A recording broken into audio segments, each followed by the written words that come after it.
Primero que nada yo quiero hacer una prudente aclaración de que yo no soy especialista en Sor Juana, porque yo sé que hay gente que dedica toda su vida a estudiar la obra de Sor Juana. Entonces yo soy una lectora lesbiana feminista de Sor Juana y como tal escribí esto que les voy a leer a continuación. Es el primer coloquio de escrituras sáficas y me viene a la mente una de mis clases de licenciatura, de literatura mexicana novohispana. Curioso es que tengamos en nuestro billete de 200 pesos la figura de una monja poeta, cuya vida personal sigue siendo hasta cierto punto un misterio y un tabú para muchas personas. Como buena curiosa, lesbiana y feminista, elegí a Sor Juana Inés de la Cruz como tema para uno de mis trabajos finales de esta materia. En el proceso fui encontrando algunas pistas y elementos de su obra que yo desconocía y que me hicieron reflexionar en torno a la discusión sobre la existencia de una literatura gay, que en este caso era más bien una literatura lésbica. Pero ¿por qué retomar una discusión irresoluta, sobre todo en el caso en el cual resulta muy riesgoso usar el término identitario lesbiana para una época en la cual este ni siquiera existía como tal? La parte de esta discusión que pretendo rescatar no es la posibilidad de encasillar mediante elementos que pueden resultar arbitrarios cierta literatura bajo el nombre de literatura lésbica, sino más bien sobre la posibilidad de hacer una lectura lésbica de ciertas obras literarias. Justamente la utilidad de retomar esta discusión radica en que la propuesta es modificar las connotaciones y la perspectiva desde la cual se usa este término. La reflexión se enfoca no ya en hablar de una literatura lésbica, lo cual considero errado por cuestiones histórico-culturales y conceptuales que harían arbitraria la creación de parámetros para clasificarla, sino una interpretación y búsqueda de anticipaciones o elementos lésbicos en la literatura. Por un lado, ha sido relativamente aceptado que se hable de anticipaciones o elementos en las obras literarias. En el artículo de Aralia López González, llamado justamente Anticipaciones feministas en la vida y obra de Sor Juana Inés de la Cruz, la autora ejemplifica de qué manera, aunque Sor Juana no conociera siquiera el término feminismo, pues no existía aún, aparecen en su obra elementos feministas. Si descontextualizamos o caemos en esencialismos, no podríamos afirmar que en la obra de Sor Juana hay elementos feministas. Pero si ampliamos la perspectiva a la posibilidad de encontrar anticipaciones de una teoría que hoy en día tiene nombre y apellido y que posee bases ideológicas bien definidas que no nacieron cuando el feminismo se consolidó como tal, sino desde mucho antes, podemos hacer una lectura feminista.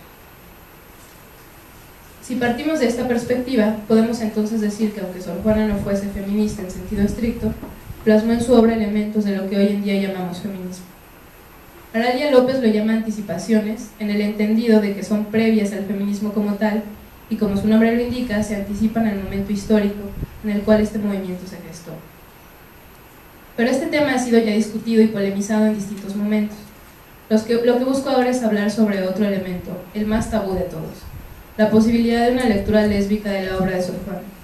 Porque con todo, no podemos negar que resulta un poco más políticamente incorrecto llamar a Sor Juana lesbiana que llamarla feminista. ¿A qué me refiero con lectura?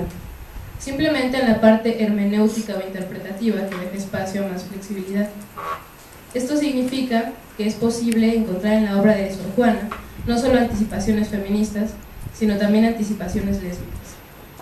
Y aquí hablo con cautela. ¿A qué me refiero exactamente con lo lésbico? Porque parece ser que existe más consenso en lo que se ha de llamar feminista, y eso que no hay mucho, en lo que se ha de llamar lésbico. El uso más popular de lo lésbico se centra en la sexualidad. Una lesbiana es una mujer que se relaciona sexual o afectivamente con otras mujeres. En sentido amplio y sin entrar en discusiones identitarias que no vienen al caso ahora, lo lésbico sería lo que tiene que ver con mujeres que se relacionan sexoafectivamente con otras mujeres. En este entendido es que la mayoría de las y los estudiosos de la obra de Sor Juana se lanzan heroicamente como paladines en defensa de la honorable reputación de la monja cada vez que alguien osa difamarla sugiriendo que era lesbiana. ¿De qué la defienden? Justamente de que se hubiese relacionado de una manera insana con otras mujeres, de que hubiese sentido deseo sexual por ellas o que hubiese llevado este deseo a la práctica. Cuando una lee un poema de Juana de Asbaje, como por ejemplo el romance a Divina Lisi, y cito: así cuando yo mía te llamo, no pretendo que juzguen que eres mía, sino que ser tuya quiero. En fin, yo de adorarte el delito confieso. Si quieres castigarme, este mismo castigo será premio. Y si una se atreve a sospechar que Sor Juana sentía demasiado amor por la condesa, y tal vez osa preguntar, ¿será que Sor Juana sentía un amor pasional por esta mujer? Entonces cae sobre su cabeza la Santa Inquisición de las buenas costumbres literarias y la adoctrina. No, no, niña, tú no sabes nada. Una poeta tan sublime como Sor Juana no admite una lectura tan burda, superflua y terrenal. Lo que leemos en ese poema es un amor platónico y puro. Admiración, estima, halago, loa, jamás algo terreno y carnal. Y eso lo digo recordando de nuevo mis memorables lecciones de literatura mexicana novohispana. A veces una se contenta con dicha explicación, pensando que probablemente una es tan ignorante como para no entender de esos sublimes y divinos menesteres, o simplemente en términos coloquiales, que uno es muy mal pensado. Pero cuando no se contenta con dicha explicación, entonces caben varios cuestionamientos. ¿Cómo saben las y los estudiosos de Sor Juana que solo se trata de un amor platónico? Ciertamente, por lo que se sabe de la vida de la monja, no hay registros que hagan explícita una relación más íntima con la condesa, así como tampoco hay ningún registro de que no fuese así. Eso significa simplemente que no podemos saberlo. Dentro de todo, entonces, cabe aceptar que existe la posibilidad de que Sor Juana tuviese prácticas lésbicas y que negarlo rotundamente carece de fundamento. En todo caso, esa discusión no tiene fin, pues no existen elementos para concluir nada. Por un lado tenemos esta incertidumbre, pero por otro, y si volteamos la tortilla, podemos verlo desde otra perspectiva. Digamos que leemos un poema amoroso de Becker, por ejemplo. Quisiera ver que alguna estudiosa o estudioso de su obra declarase que el hecho de que Becker escribiera poemas amorosos a mujeres no significaba en absoluto que a él le gustasen las mujeres, que simplemente es un amor platónico y no por ello debemos aventurarnos a asumir que Becker era heterosexual. Sospecho que eso no sucedería, y en todo caso la persona que hiciese esa declaración sería tachada de loca. Y sin embargo, esta situación sucede cotidianamente con todas las escritores y escritores no heterosexuales en la historia. Entonces se debe sospechar que estas negaciones de la sexualidad no heterosexual de las y los autores, hechas a modo de defensa, tienen que ver con una sociedad heterocentrista, una sociedad que asume que todo el mundo es o debe ser heterosexual. Y entran aquí otros elementos de homo y lesbofobia que llevan a la negación de una sexualidad no heterosexual de cualquier figura famosa, ya sea en el medio del arte, la política o la ciencia. Otro elemento importante que concierne a este caso es la eterna negación de la sexualidad femenina. A lo largo de la historia, mitos y tabúes se han encargado de arraigar en el imaginario colectivo la idea de que las mujeres no tenemos sexualidad. Por ello también la dificultad histórica de construir la noción de una sexualidad lésbica. Dos entes asexuados no pueden tener una sexualidad conjunta, claro está. Dicho en términos coloquiales, la pregunta está en el aire. ¿Qué hacen dos mujeres en la cama? Agreguemos también el hecho de que Sor Juana era monja y vivió en la época novohispana. Si las mujeres no tenían sexualidad, las monjas muchísimo menos. En este sentido, era totalmente impensable cualquier asomo de sexualidad en la vida o en la obra de la monja, y si ésta no era dirigida a los hombres, más impensable.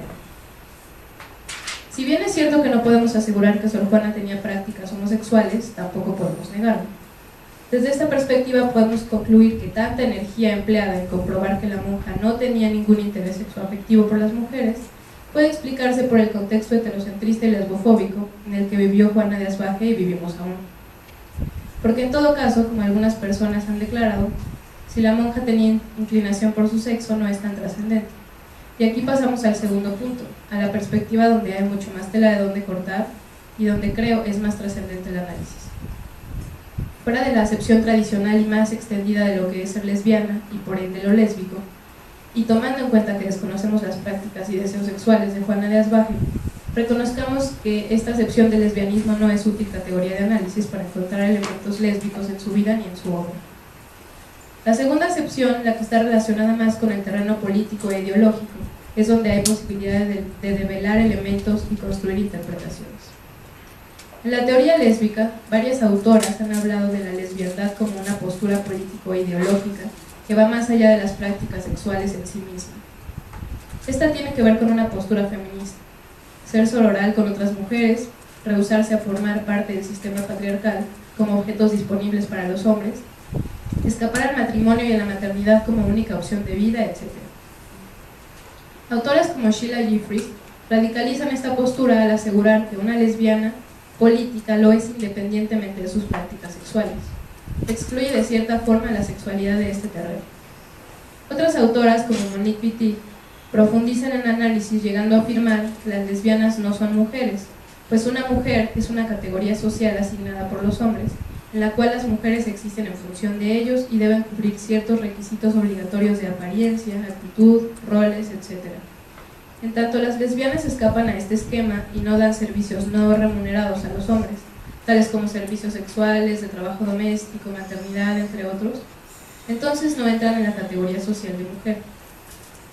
Si profundizar más en ello, podemos decir que estos elementos que tienen que ver estrechamente con el feminismo y especialmente con una elección de vida fuera del esquema patriarcal, pueden buscarse y encontrarse en la obra de Sor Juana.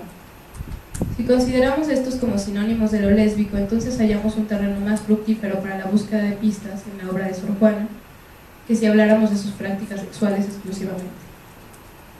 Basándome en el acertado trabajo de Aralia López, retomo algunos de los elementos feministas que ella encuentra en la obra de la monja y que pueden enmarcarse dentro de la teoría lésbica, y otros elementos que pueden leerse, analizarse e interpretarse de manera independiente a los datos que se tengan sobre la vida íntima y la sexualidad de Juana de Arco. Una de las primeras anticipaciones que nota Aralia López, y que en general varias otras autoras denominan como elementos feministas, es la idea recurrente en Sor Juana sobre la igualdad de género, que en su contexto denomina igualdad de los sexos. Esta idea prefeminista muy arraigada en Sor Juana se lee entre líneas en muchas de sus obras, pero también se lee explícitamente en otras tantas, de las cuales cito a continuación un fragmento del poema escrito a la duquesa de Aveiro. Claro honor de las mujeres, de los hombres docto ultraje, que probáis que no es el sexo de la inteligencia parte. En numerosas ocasiones la monja responde a críticas y ataques, especialmente de hombres pertenecientes a la nobleza y al clero, que aseguran que ninguna mujer puede aspirar a los niveles de inteligencia y erudición propios de los hombres. Sor Juana loa a varias mujeres asegurando, como el anterior fragmento muestra, que el sexo no es parte de la inteligencia. El trabajo de Aralia López comienza justamente con una cita que tiene que ver con la vida de la monja y que da pauta para el siguiente elemento.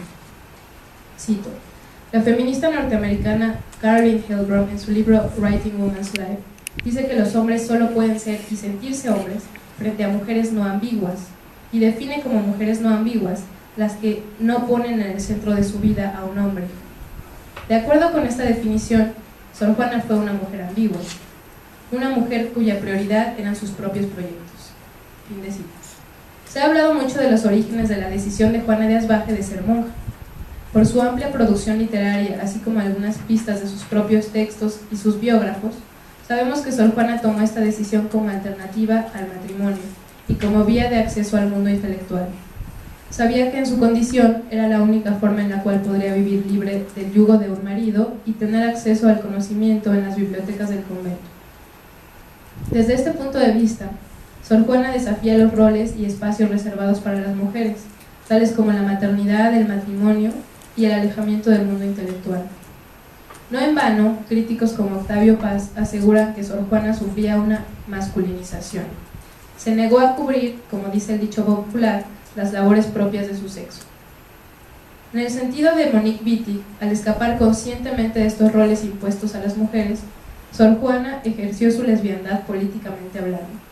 Decidió, dentro de sus limitadas posibilidades, no convertirse en un objeto al servicio de los varones. Dentro de esta misma línea, hay un fragmento de su romance 48 en el cual podríamos derivar dos interpretaciones. Cito: yo no entiendo de estas cosas, solo sé que aquí me vine porque si es que soy mujer, ninguno lo verifique. Por un lado, se hace patente la elección de la vida conventual como una negación por parte de Sor Juana de prestar servicios sexuales a los hombres. De manera sutil y elegante nos dice que se niega a que un hombre verifique su sexo. Pero esto no es lo más sorprendente, sino la primera declaración: si es que soy mujer. De tal manera, Sor Juana pone en entredicho su condición de mujer. ¿Cómo puede dudar de su condición de mujer? Ciertamente entendía que era una cuestión mucho más compleja de lo que parecía, y aparentemente tenía cierta conciencia de las construcciones de género. En este fragmento, la monja anticipa incluso a la renombrada Monique Wittig. cito otra vez, con que a mí no es bien mirado que como mujer me miren, pues no soy mujer que a alguno de mujer pueda servirme. Yo solo sé que mi cuerpo, sin que a uno u otro se incline, es neutro o abstracto, cuanto solo el alma deposita. En este fragmento parece que Sor Juana está consciente de que la condición de mujer está marcada por la utilidad que ésta pueda brindarle a un hombre. ¿Podemos decir que Sor Juana sabía que podía no ser mujer o ser lesbiana, en palabras de Wittig, si no servía para lo que las mujeres se supone deben servir a los hombres? Inclusive nos dice que para ella no es bien mirado que como mujer la miren, pues también sabe que ser vista como mujer implica una mirada subalterna, lo inferior, lo ilegítimo. También porque el ser mujer implicaba todo aquello que Sor Juana no quiso en su vida: matrimonio, maternidad, sumisión, delegar sus propios proyectos y alejarse del conocimiento. En segunda instancia, Sor Juana también se asume como una especie de andrógino. Dice que su cuerpo es neutro o abstracto. Este elemento aparece en otro romance del cual también podemos hacer una interpretación. Ser mujer ni estar ausente no es llamarte impedimento, pues sabes tú que las almas distancia ignoran y sexo. Este romance, escrito a la condesa, a quien llama Phyllis, más allá de explicitar que el hecho de ser mujer no es impedimento para amar a otra mujer, pues aquí entran siempre las discusiones sobre el tipo de amor sobre el cual la monja habla. Creo que nos aporta también un elemento importante: las almas distancia ignoran y sexo. Sor Juana dice que las almas son asexuadas o andróginas, niega que el sexo ejerce influencia sobre estas. De este modo también, además de hacer referencia de nuevo a la igualdad de los sexos, hace referencia a la androginia de las almas. Para mí estos pequeños detalles son reveladores, no solo porque logró plasmarlos de manera tan sutil como para no ser tan censurada que su obra no llegara a nuestros días, sino también porque escapó en muchos aspectos a las construcciones culturales de lo femenino en su época. De este modo, creo yo, Sor Juana, más allá de tener un pensamiento que anticipaba elementos feministas, también llevaba a la práctica en su vida y dentro de sus posibilidades el rompimiento de los esquemas asignados para su sexo, y de este modo, en el sentido de Monique Wittig, se acercaba bastante a la lesbiana política que esta y otras autoras de teoría lésbica mencionan constantemente.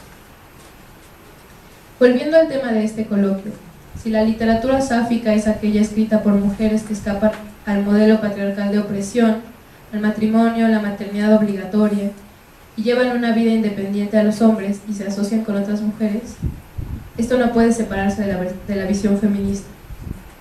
El amor que Sor Juana profesaba hacia las mujeres es innegable. Llámenlo algunos estudiosas y estudiosos amor platónico, amistoso, admiración, puede ser, pero amor sororal al fin. ¿Hizo Sor Juana una literatura lésbica?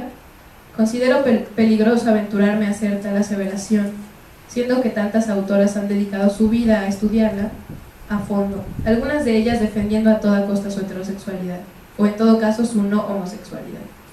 Sin embargo, creo que el debate queda abierto a rica discusión desde una visión lésbica feminista y no masculina, androcéntrica ni lesbofóbica. Desde esta perspectiva, a lo más que puedo aventurarme a decir, no siendo sorjuanista ni especialista, sino solo curiosa y muy osada, es que es posible una lectura lésbica de la obra de Sor Juana Inés de la Cruz.